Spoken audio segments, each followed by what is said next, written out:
Margaret Kunstler, do you all know who Margaret Kunstler is? Margaret Kunstler, the civil rights attorney, who knows Julian Assange very well, has visited him many times, and here she is. Give her a big round of applause.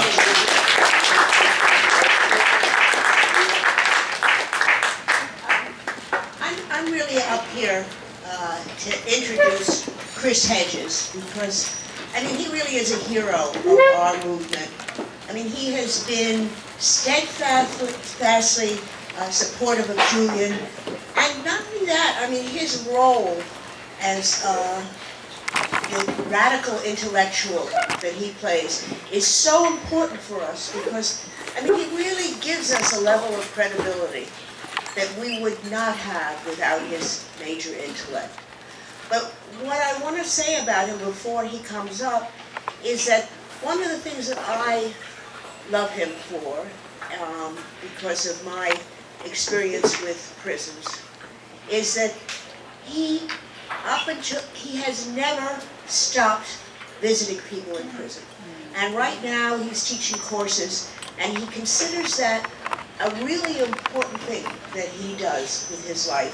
And I am so thankful that he does that, and I agree that it's really, you know, it's a way of, in his sense, I think it's a religious giving, and I think that it should be appreciated as that. So Chris, come up.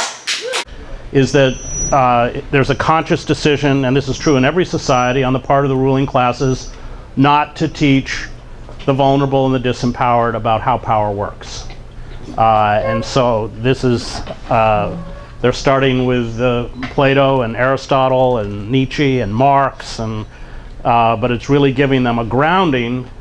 And I think political philosophy is different from other disciplines in that, as the great philosopher Sheldon Wolin once said, it's all about footnotes to Plato. And that's because the questions haven't changed. I'm not defending Plato. I think Karl Popper was pretty correct. I don't think many of us, especially if you're women, would want to live under Plato's Republic or Hobbes's Leviathan. But the questions don't change. But if you can't ask the questions, you can't find the answers. And so I urge you all to go on YouTube. There's type in Chris Hedges graduation, and you can see a talk I gave to my graduating students. I've been teaching in the prisons since 2010. A lot of my students are getting out now. It is, I think Margaret's right. For me, I do come out of a religious tradition. Being religious is the last acceptable prejudice for the left. But I do come out of the radical tradition. Daniel Berrigan baptized, there you go, okay. All right. Daniel Berrigan baptized my daughter. My father was a Presbyterian minister, and in the anti-war movement, civil rights movement, and then in the gay rights movement in the 1970s, for which the church threw him out. So I'm here to introduce the great Craig Murray. I admire Craig tremendously on many levels. We can just begin with his eloquence and brilliance as a writer. There's no question that the best coverage of the hearings that have taken place in London have been written by Craig. You know, as a fellow writer, I will sometimes read him and gnash my teeth because he's so damn good. And I wish I'd written that sentence or whatever phrase. But then there's also his profound intellect and his tremendous integrity. Many of you probably know he was the UK ambassador to Uzbekistan. He saw the Uzbek government as well as the CIA running black sites where people were tortured, and he exposed it at a tremendous cost to him personally and to his career, which of course ended, as mine did, at the New York Times for denouncing the war in Iraq. He's been one of the great champions on behalf of Julian, who has just been crucified. I just came back from Norway. That's also on YouTube. If you type in the crucifixion of Julian Assange, I and a wonderful Lutheran minister who had spent 20 years at the cathedral in Oslo held a service, and I preached the sermon, which was called The Crucifixion of Julian Assange, with Norway's premier jazz group. So I found it, so, that's what the church should be doing. That's what the church should be doing and isn't. So Craig has grown, in prominence, and of course his integrity and his intellect, as coupled with his writing ability, are such that he has become a target, as you may know, on absolutely specious charges. He was thrown into jail and put in solitary confinement as on the eve of leaving to go to Spain to testify in the trial of UC Global, Morales, who ran UC Global, and UC Global was the Spanish security firm in the Ecuadorian embassy that worked on behalf of the CIA. So I have nothing to say of any great insight about Julian that Craig can't say better. So I'll let him do it. But I came all the way into New York today because you're here, because we need to stand up for Julian, especially if he is extradited, and because of my deep and profound admiration for Craig Murray.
I'm going to try and do without the house mic because I don't like the things anyway. So if you do find you can't hear me, yell and I will resort to it.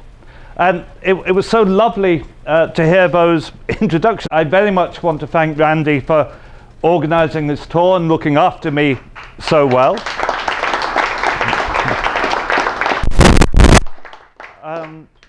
And I want to tell you something about Margaret Kunstler. When I was held in jail for 4 months, I was kept in solitary confinement for, at best, 23 hours a day, and sometimes for 23 and a half hours a day. I was kept in a 12-foot by 8-foot cell, all on my own, for 4 months. And for 10 weeks of that time, I wasn't even allowed any visitors at all, not even my wife. And the excuse for that was that they could not. I had a legal right to legal visits from my lawyers. And so Margaret actually flew specifically to Edinburgh to see me because they couldn't stop her coming because she's a lawyer. And I think that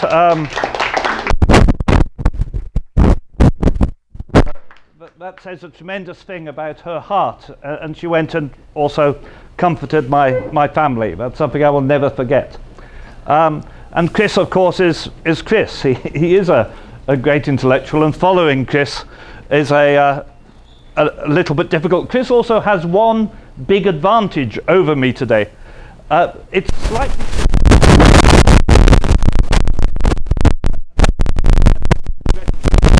it on this side. But as we speak, there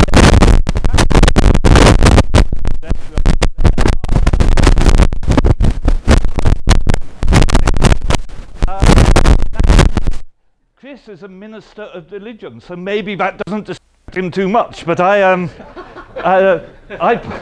find it very distracting indeed, personally. Julian, I've told you that I was in jail in those horrible conditions. I was only there for 4 months. Julian has been there for more than 4 years in those kind of conditions. And before that, of course, he was in the Ecuadorian embassy, the later part of that in very similar conditions. And I could tell you in enormous detail about the case against Julian, about the legal proceedings in the United Kingdom, which have been a farce, an absolute charade of justice. I could speak about that. I do give lectures on that literally that last 2 hours. I could take you through all of that. But I want to concentrate mostly today on, if you like, what it means to use the crushing power of the state against an individual. And this is an individual who is being destroyed before our eyes. It's like a slow execution is happening. And this is a man who has never done anything to hurt anybody. All he has ever done is publish the truth. And there is no doubt or dispute that what he published was the truth. There's no doubt of the authenticity of the documents he published. And Julian was not and is not a whistleblower. As we heard, I blew the whistle on torture and extraordinary rendition. Because that was in the days before WikiLeaks was really operative, I released my documents to the Financial Times that published them. I fully expected that the state would imprison me for that. I thought I would be imprisoned. And as a whistleblower, you take on that moral responsibility. You know, something is happening here which is wrong. I work for the state, I'm privy to its official secrets, but I can't go along with this. I'm going to tell the world that the CIA is shipping people around the world to be tortured. In taking that view, you take the moral responsibility for your actions. Chelsea Manning, an extremely courageous and brave person, took the moral responsibility for the actions, and Chelsea Manning was jailed. I would have been, as I say, the Financial Times published my revelations.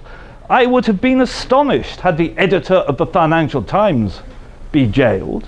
They're not responsible for your decision to release documents. Are we actually saying that the media should not publish true information if it comes from a source? Because that would actually put most of the papers out of business. The idea that Julian is responsible morally for the decision, and the decision which was perfectly right, the decision to reveal war crimes, the decision to really reveal lies, the decision to reveal the murder of journalists, among other things. But Julian is but the publisher. And if you're starting to jail publishers for espionage, remember those are what the charges are, if you're starting to jail publishers for espionage, for being given leaked documents, where does that end? And I also want to say this as well, and this is perhaps a little more controversial. I am not a fan of Donald Trump. Maybe that bit's not controversial. I am not a fan of Donald Trump. But here I am, in a country which says it is a democracy, which claims to be the greatest democracy on earth. And as I stand here, it is trying to put the leading opposing presidential candidate in jail so he can't stand for election. And it is trying to put the greatest publisher in the world in jail.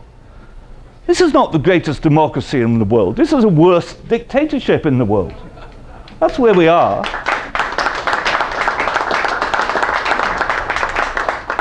And I find the lack of comprehension of the issues at stake here astonishing.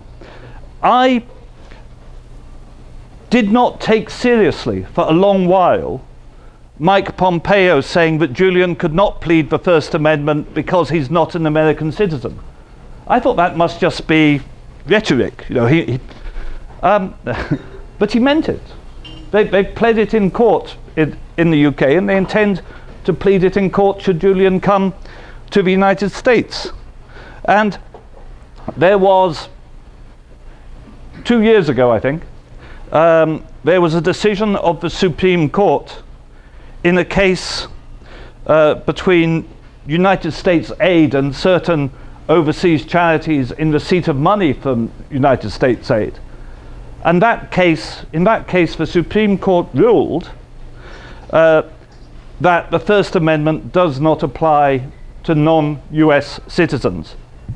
And in the reasons it gave for its judgment, the main reason it gave was if constitutional rights apply to non-US citizens, then the US military would have to apply them to prisoners abroad. So what it's saying is foreign citizens cannot have constitutional rights, or the prisoners in Guantanamo Bay would have constitutional rights, and that is a danger we will not accept. So they are serious. They actually really mean to say that Julian has no freedom of speech because he's an Australian. And yet, at the same time, they intend to prosecute a non-Australian citizen for publishing outside the United States material about the United States, but entirely out with US jurisdiction. So this is an incredible claim of US universal jurisdiction. It's claiming jurisdiction over anyone in the entire world, anywhere, of any nationality, that they have the obligations of US law, but none of the rights of US law. How can that possibly be an acceptable argument?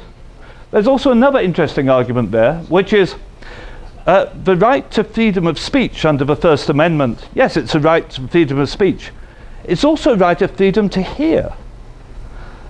Because if you stop free speech, you're not only stopping the person giving information, you're stopping the public getting information. And the public who benefited from the WikiLeaks revelations, from knowing what the US government was doing, were you. You know, you are a cross sample of all the people who benefited from what WikiLeaks showed you. And you are US citizens, or many of you are US citizens. So this argument that freedom of speech doesn't apply to United States citizens is pernicious and dangerous. And it's not only particularly aimed at freedom of speech, it's aimed at all constitutional protection. So are you saying that no foreigner in the United States has any rights because they're not a US citizen? Because that's what flows from that position. But it's not only in the United States that we see this kind of extraordinary, vicious legal reasoning. In the extradition hearings in the United Kingdom, it's been ruled that the provision of the US-UK extradition treaty does not apply, which states that there shall be no political extradition. The extradition treaty between the US and the UK, which is the treaty under which this extradition is taking place, states absolutely plainly there shall be no political extradition. And yet the British courts have accepted that that clause of the treaty does not apply in this case because that clause has not been incorporated into UK domestic legislation.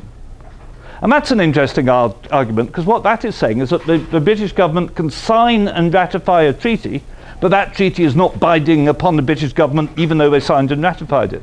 So why would any country trust the UK to sign any? Well, actually, why would any country trust the UK? That's but this is admitting it. You know, this is putting perfidious Albion into the law, that the UK government is not bound by treaties it signs.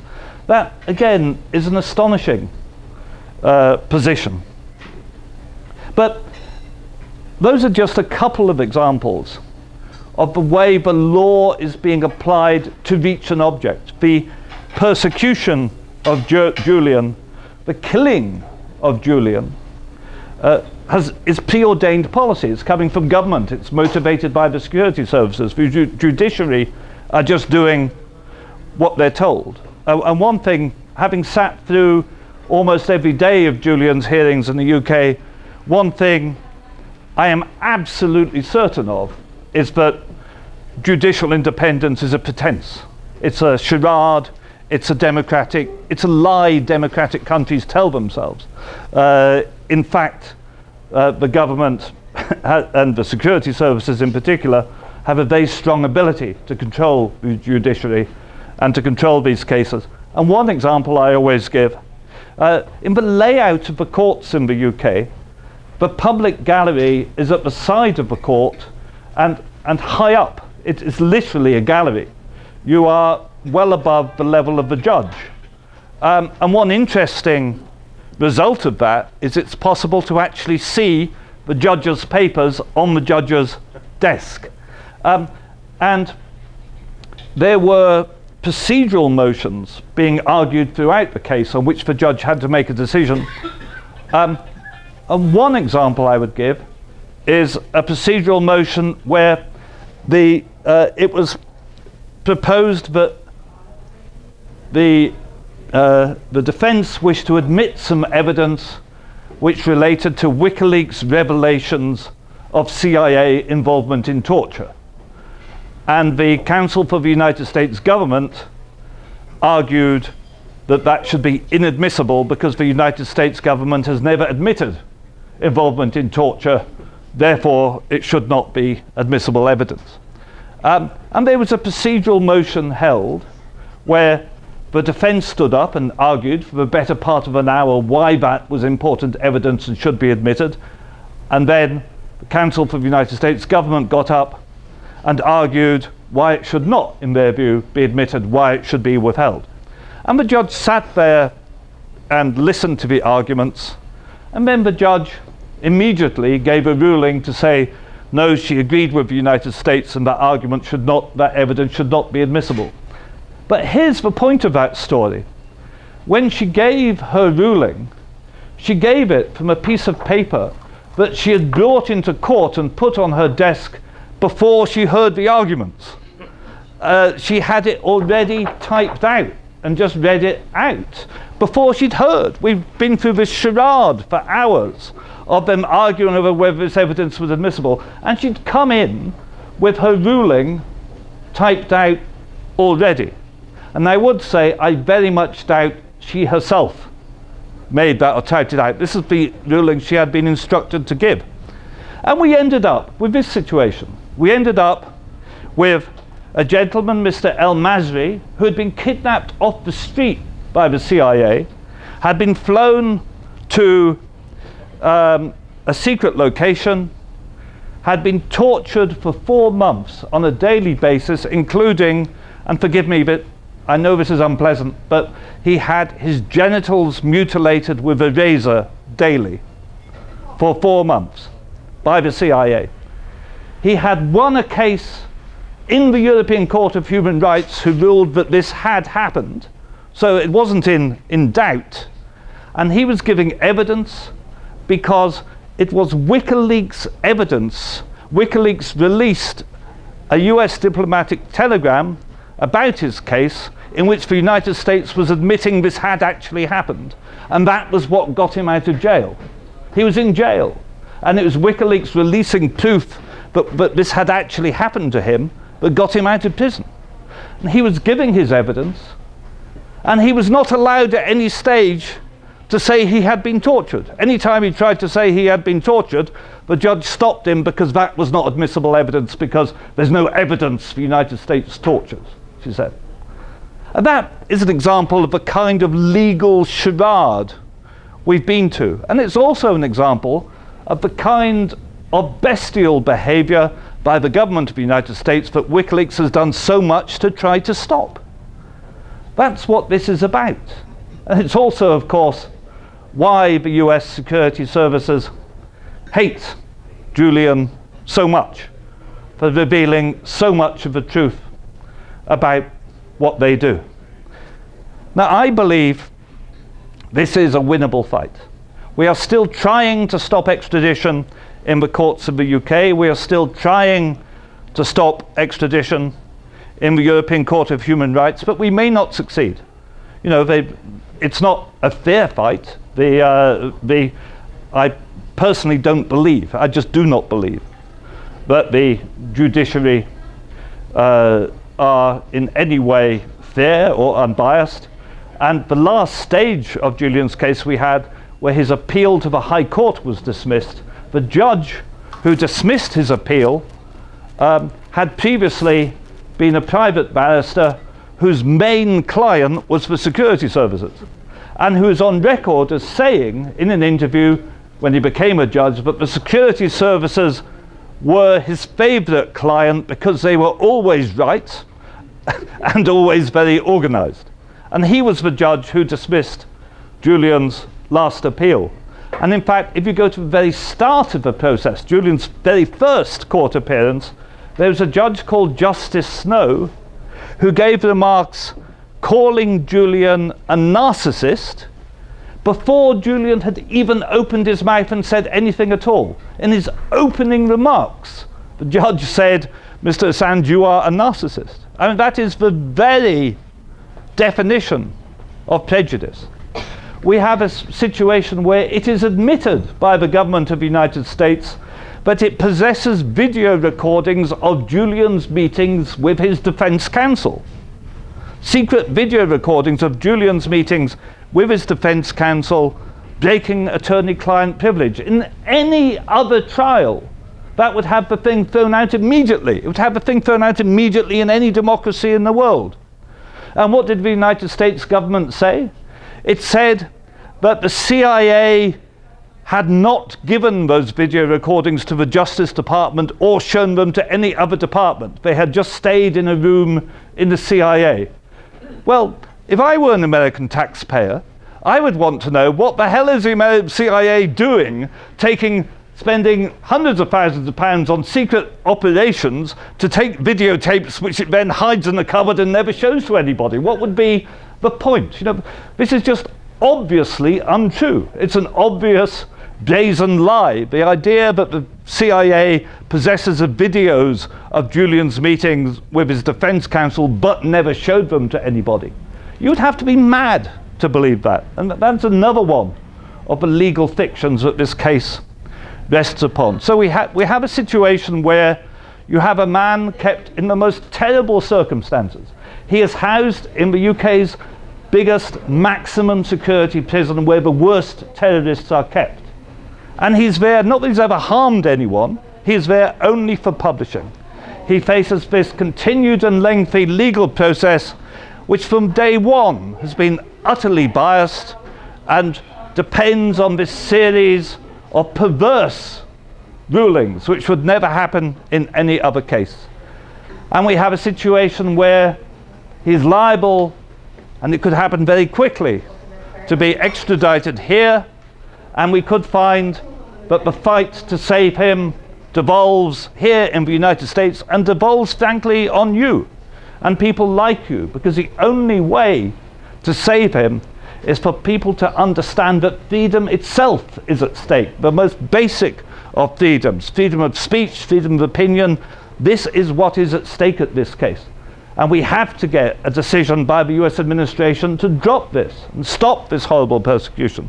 And we could be, as I say, he could end up here really quite quickly. This process in the UK could come to an end fairly soon, and we could be needed to be out. And the one thing of comfort that I have taken, having been here a week going that, I've met so many wonderful activists and wonderful people who really do care. And yes, we have a big road to go to convince public opinion and turn people around, but we have the people with us who can do it and who will do it and who are willing to put in the work and the miles that needs.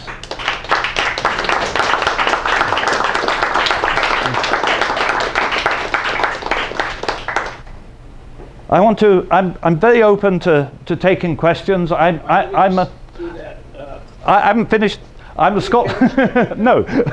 I'm a. No, not yet. No. No. Questions now? No. No. That's okay. I'm nearly finished. I have to perorate. It's time for peroration. I should draw to a close now. Because no, you're very kind, but I'm one thing. You know, you have to put a gas in your car to make it go. Well, I'm a Scotsman, and my whiskey level has got dangerously low. So the energy is going to. But I'm very open to answering questions, and I'm sure Chris is very open to answering questions as well, and I'm sure we're going to get on. If Julian comes here, I will be spending a great deal more time here with good people like you fighting on this, because if Julian comes, I come, and several of us come, and we are here with him and fighting alongside him. And strangely enough, that leads to a situation where, because we all hope none of this happens and we can stop it, so I end up hoping I will never see you again. And on that paradox, I will leave you. Thank you very much for your attention. Okay.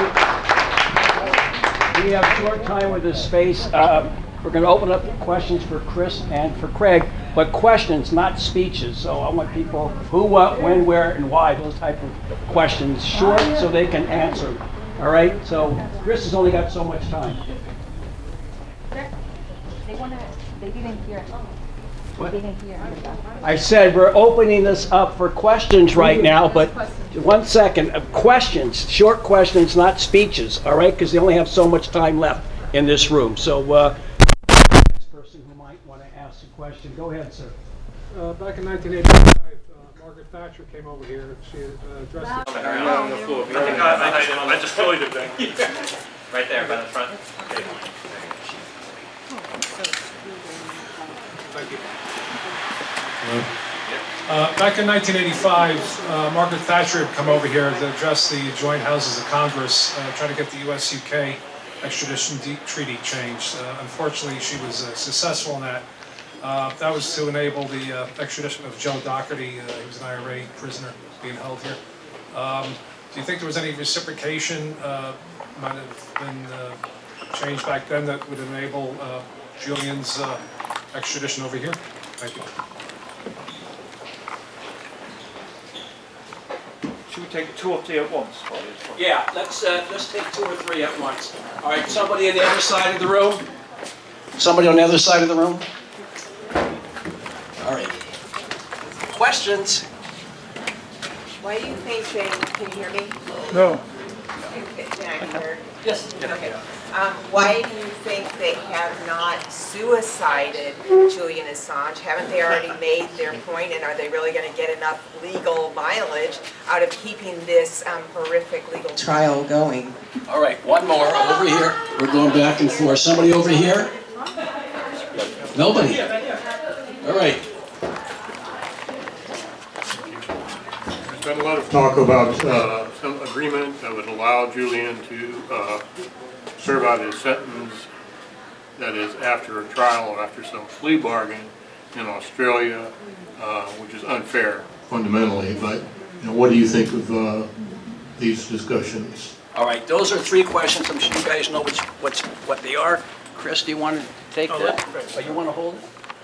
All right. Yeah, I can hold that. Okay, thank you. To start off on the question on the extradition treaty, the treaty was actually changed again in 2003 following 9/11. So we're now on the 2003 treaty, which is even more lopsided.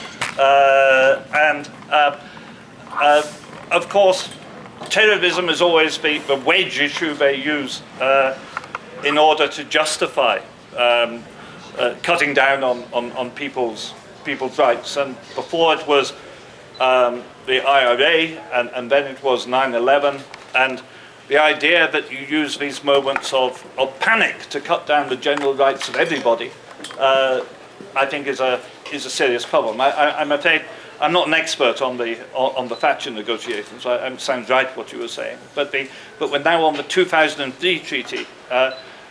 But even the 2003 treaty bans political extradition, and I would have thought back in '85, I'd be very surprised if the United States was willing to extradite IRA people to the UK. That seems to me most improbable. But Did happen. they did it, yeah? Wow, that's amazing. And not good. That's amazing in a bad way. But the 2003 treaty is the one we're operating under now. On the question of why Julian hasn't been suicided, I don't think that's as easy to do in the UK as it is in the US. And I think that's perhaps one of the reasons they're so keen for him to be here. And of course it's a fear. It's a real fear. The only plus side perhaps is they're destroying Julian for the theatre of destroying Julian is what they're doing. All that keeping him in glass cages, keeping him chained up, strip searches. This prolonged process of punishment is the theatre they want. The people who were suicided, like Epstein, for example, in that case, they know stuff which they want silenced. It isn't. I don't think they are punishing Julian because they want him silenced because of other things he knows that he might tell. I think if they felt he had more information which was dangerous to them, they would have killed him already.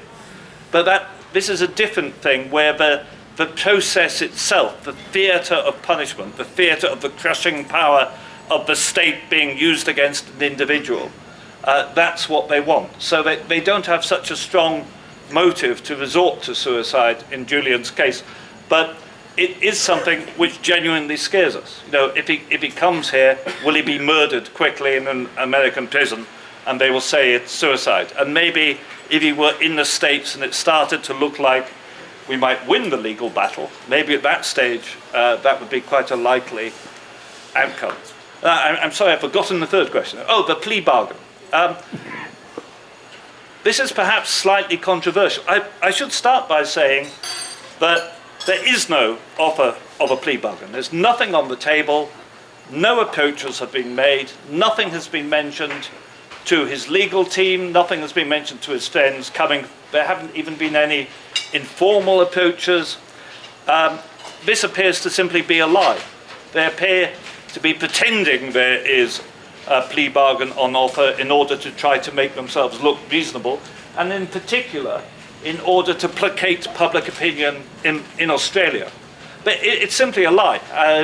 Caroline Kennedy said, a plea bargain maybe is always possible.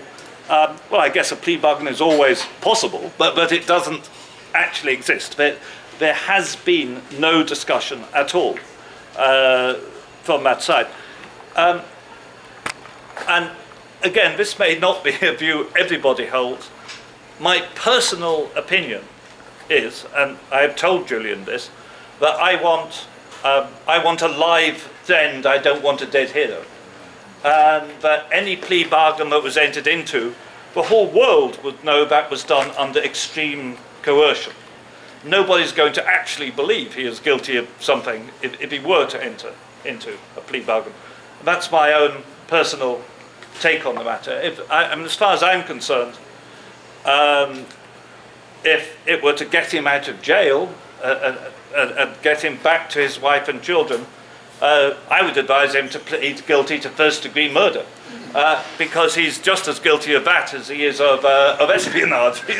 He's plainly not guilty of anything. So, in a sense, in my view, it doesn't matter. I know not everybody holds that view, but my personal take is that we need Julian, and Julian still has a great mind and a great amount to contribute. I had a fantastic discussion with him last time I saw him on the dangers and opportunities from artificial intelligence. You know, but there's so much happening in the world today on which Julian's wisdom would be a great help. So I'm campaigning to save Julian. That's the end goal for which I work. And it's not that I'm not totally dedicated to freedom of speech, to the First Amendment, to freedom of and to stopping war and stopping torture. All of those things I'm dedicated to. But my aim is to do anything tactically that will get Julian back to us. A few more questions, but before we go to the questions, I just want, how about the waitresses today? Weren't they? Now, they're all working people, they work hard, and they make their money off the tip. So please be generous with them. This place has been generous with us. I want to thank the gentleman who built this place, who's been very helpful in this movement, and that's Pete in the back of the room. Built this place, the place upstairs, the place next door. Really just a great individual. So let's take care of the wait staff, and then I'll, as you're doing that, so he can get you. So my name is Irving Lee. I'm from New York City. My question is, clear that if Julian is extradited to New York or to the United States, it would probably galvanize our movement. We should definitely take advantage of that. But my question is focusing on what are the driving forces that's implementing this policy. And I always characterize the role of the deep state or the unelected government as driving it. And I think from tactical purposes, do we need to focus on the fact that our Constitution and our government has been hijacked by these forces, and that we should, as a movement as a whole, focus on them and say, look, we've got to get rid of these people that are driving our policies. So that's a question I have for the movement in general, and what's your perspective on that? So I think it's telling that the order, the extradition order, which was delivered by Trump, came immediately after the revelations of Vault 7.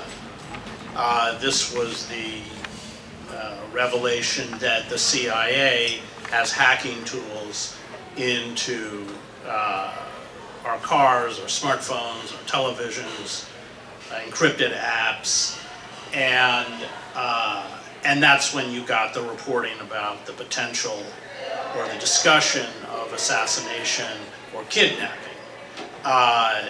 And the CIA, what a lot of people don't understand about the CIA is it's long. We have 17 intelligence agencies in the United States, and the CIA, which has become redundant, has essentially transformed itself into a paramilitary organization with its own death squads and drone program and hit teams and everything else. So for them to discuss assassinating or kidnapping Julian, that's primarily what they do around the globe.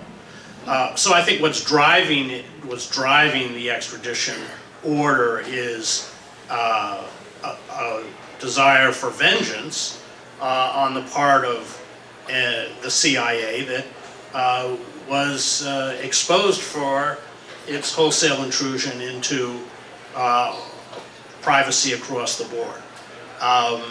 And that's why I'm pessimistic about any kind of a plea deal or sending him to Australia or even the court proceedings in London, which Craig and I have sat through. And I think that is what is pushing this. And it's a message, as Craig said, it's a political theater on purpose. And it's done to send a message to anyone else who might consider exposing the dirty secrets, the crimes, and the lives of the deep state, and in particular, the intelligence community. So yes, you're right. This is, the Department of Justice is a puppet. The puppet master is in Langley, Virginia. And that's why it's so ominous, because we're watching, not just in the United States, but also in the UK, the solidification of this kind of corporate totalitarianism, what Sheldon Wolin calls inverted totalitarianism. It's kind of like the late Roman Republic, where you still have the Senate and the iconography and language of the Republic, but internally the corporate forces, which of course are bonded with the intelligence services and the military, control all the levers of power. I speak as a former newspaper reporter.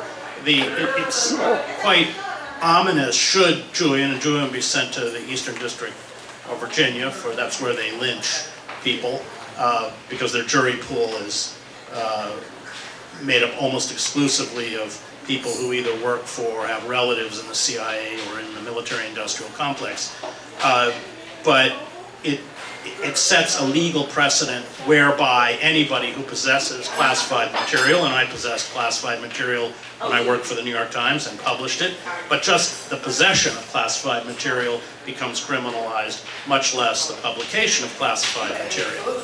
And so if Julian is extradited and if Julian is found guilty, this is going to have a massive chilling effect, which is the intent, on those of us who may come into possession of this material and seek to make it public.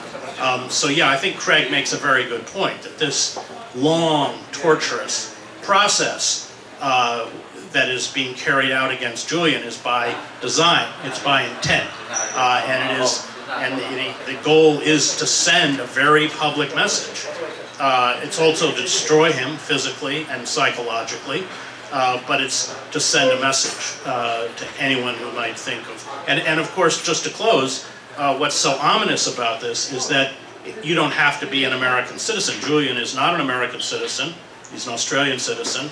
WikiLeaks is not a US-based publication. So the message is, not only will this happen to you, but it doesn't matter where you are around the globe or what your nationality is.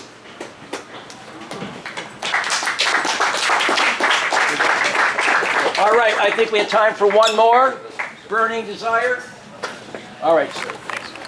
So I certainly expect the rhetoric we get from like Pompeo and the neoconservatives with regards to Julian Assange.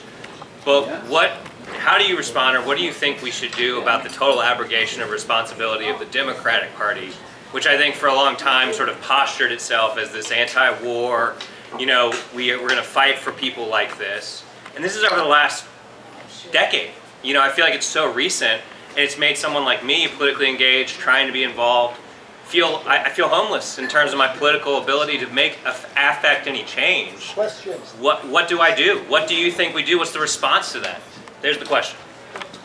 Well, it's a good question, because the Democratic Party under Clinton transformed itself into the Republican Party, and the Republican Party was pushed so far to the right it became insane. So we are politically homeless. And the other mechanism is that any time, and as you may know, I worked with Ralph Nader, I was a speechwriter, is that those of us who have worked in the third party movement are crushed by the two-party duopoly. They have conspired to essentially create all sorts of legal mechanisms, ballot access, that make it impossible to mount a third-party challenge. You have my good friend Cornel West, who's running, and Cornel will be, because it's Biden and Trump are neck and neck, Cornel becomes a threat even if he pulls 1 or 2%, and they will, as I have told Cornel many times, as this campaign moves closer to fruition, they will become very, very vicious to essentially discredit and destroy his candidacy. And so yes, we are, and again I would recommend you read Sheldon Wolin's Democracy Incorporated. He laid this out very presciently. And I think the key to understanding the nature of the ruling elite is that the establishment Republican Party, the Liz Cheneys, the Mitt Romneys, and their shills in the media like Crystal and everyone else have now fused with the Democratic Party. So you have one establishment party, and then you have the cultish Trump, what my friend Glenn Ford used to call Trump's white man's party. You have this cultish figure around Trump. What's dangerous, of course, is that the refusal on the part of the ruling establishment, both within both parties, to respond to the very real suffering and legitimate grievances of the white working class, much of my family comes out of the white working class, ensures the rise of a demagogue like Trump. And the response of the Democrats, I really look at Biden, I don't think Biden had ever any intent. Biden's whole political career has been utterly subservient to what we would call the deep state corporations. They used to call them Senator Credit Card. The half of the students I teach in prison wouldn't be there but for Joe Biden and Clinton. But that was our last chance to respond in a meaningful way to the dislocation and disenfranchisement. And remember that these people have been rendered invisible by corporate media. We don't hear their stories, we don't see their plight. It doesn't in any way defend the response of the white working class, but the suffering is real. It's not a fiction. And so essentially the system itself has calcified, and all of the institutions and mechanisms by which democratic participation was once made possible have been closed off.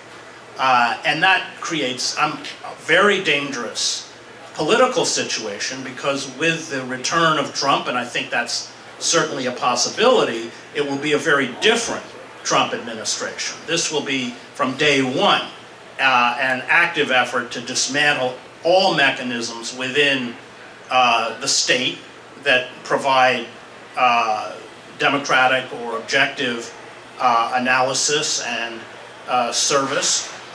They will go after the mainstream Democrats first. People like me and Craig are on the list, but we're not at the top of the list. And we will see, I think, a kind of Christian fascism. Trump has no ideology of his own, of course, but that void was filled by the Christian fascists, and I wrote a book about a decade ago called American Fascists, the Christian Right and the War on America, and I come out of seminary. I'm biblically literate, so I understand how heretical these people are. But that, that will essentially snuff out what's left of our very anemic democracy. I think the only mechanism we have left by which we can pit power against despotic power are, number one, unions. That's extremely important, and I was just down with the nurses in New Brunswick, who are all on strike, and at the end of August, they all lost their health insurance, and the goal of the big corporation that owns the hospital chain is to break the union. That's their goal, as Biden did with the railroad or the freight railroad workers. He took away collective bargaining from one of the few organized working entities that have it. So it's unions, and the other are mass protests. I mean, mass civil disobedience on a sustained basis. Both Craig and I are friends with Michael Ratner, who was Julian's lawyer, founder of Center for Constitutional Rights, who was largely responsible for getting legal representation to prisoners in Guantanamo. And I met Julian. I would go to London with Michael. And I remember Michael, who fought throughout his life, just one important civil rights case after another, telling me how important it was that people were in the street. That created pressure and made the judiciary nervous, because they know the farce that's being carried out, and they're terrified of being found out. And there was a moment in the court with Judge Baritzer in Julian's hearing where she actually complained publicly about the noise of the demonstrations in the street. And these structures are far more fragile and vulnerable than they look like. I spent a lot of time in Zuccotti Park during the Occupy movement. I also, unfortunately, on my father's side, have all sorts of cousins who are on Wall Street and make obscene amounts of money. I mean, their analysis of the economic system here is no different from mine. They understand that it's completely criminal. They just think I'm stupid for not grabbing as much as I can on the way down, like they do. But what was fascinating, and so Zuccotti was not in any, there was no violence projected out of Zuccotti. It was an absolutely peaceful and even respectful movement. But when I know from my cousins, they would all come to work with paper bags with lunch because they didn't want to go out into the street.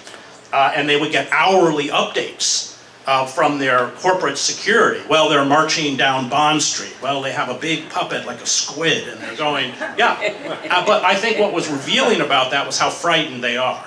Because nobody knows how corrupt and venal this system is. Or nobody has the depth of understanding as the people who run it. So union activity, strikes, which are the weapon we have the ability to shut the country down.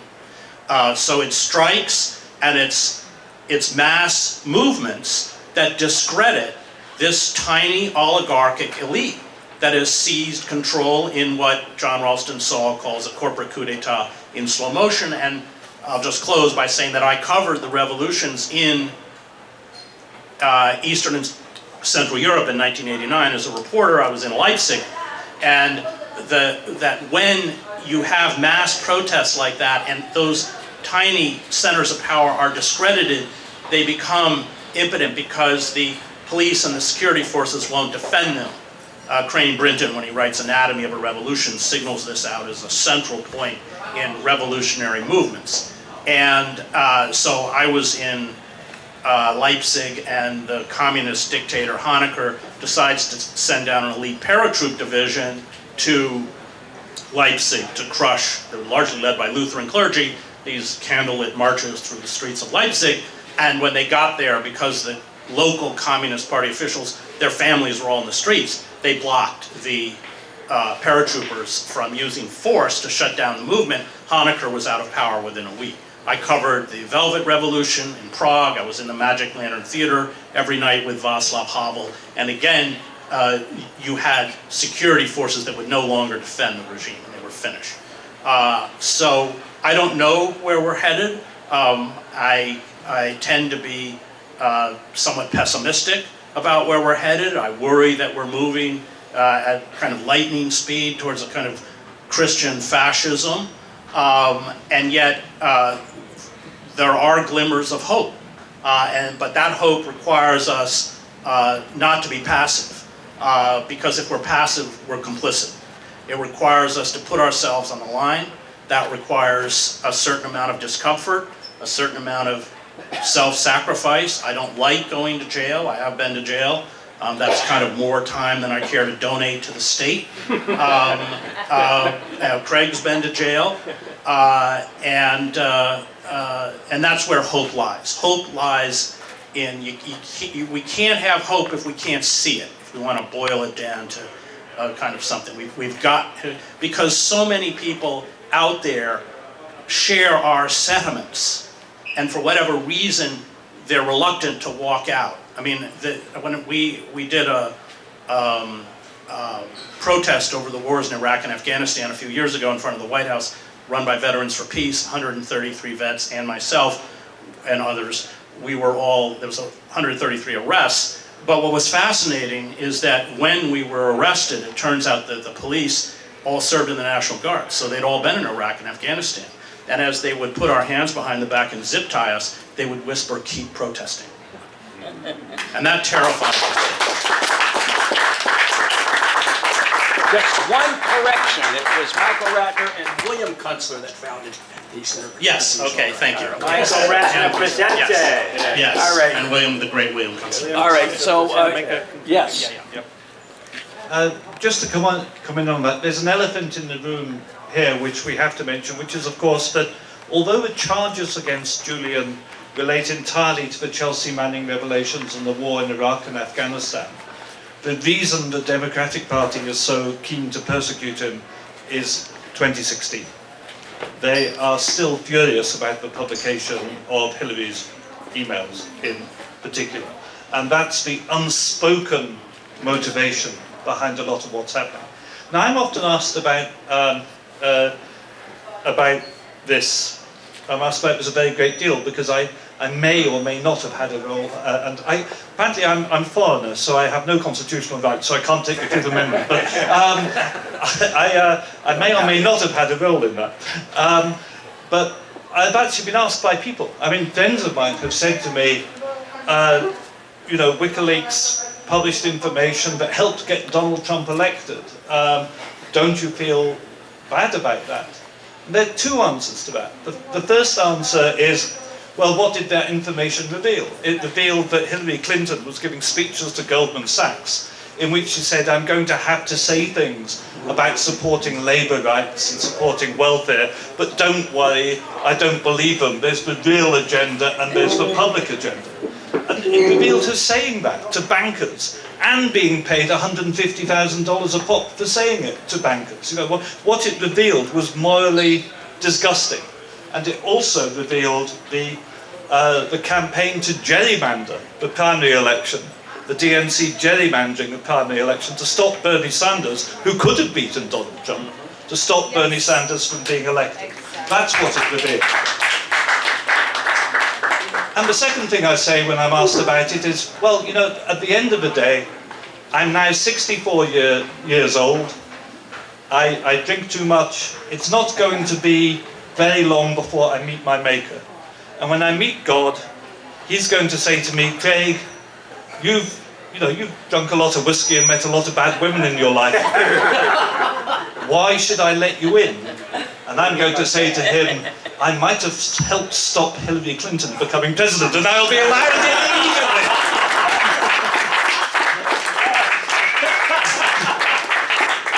That's the thing I have going for me. But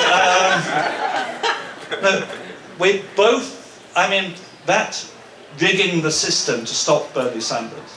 And we saw in the UK what happened to my friend Jeremy Corbyn and the ludicrous accusations of anti-Semitism against a really good man that we used to destroy his career. We've seen that they're never going to allow real pro-labour, pro-worker, pro-people government that may seek to reverse the trend for the ever-increasing concentration of wealth and the removal of rights from all normal people. That's what we face. That's the way society is heading. And in the UK, as in the US, you know, it's an election. The question is, do you want the red conservative or do you want the blue conservative? That's the choice you are being offered. And that's a far wider question. And again, I give long lectures on that question, and now's not the time for it. But we are going to have to motivate those liberals who still believe in freedom of expression and freedom of speech. And we're going to have to realise this is a cross-cutting case. There are people on the right of politics who are libertarian, who support Julian because they support the First Amendment. And we have to reach out to those people as well. I think that's very, very important. And I'd like to conclude my part by thanking you so much for coming here. I'm delighted. Everyone coming here has donated something towards the costs of getting me here and getting me around the country, and I'm extremely grateful to you as well. I'm not sure if Chris feels this. I'm always amazed anyone wants to pay anything to hear me talk. That's my wife would pay huge amounts of money if I shut up. But I'm so grateful, and hopefully I'll be able to talk to you all a wee bit more informally afterwards. Thank you. All right. Thank you all. I want to thank you, Chris, and thank you, Craig, and thank you, Margaret, and thank you, Joe Flint, who has been at every one of these events, every anti-war event, every labor event.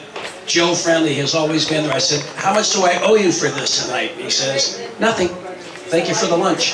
So one last, I know this is a pro-worker audience, so please take care of these hard-working women that have been so special today. Thank you very much, everybody.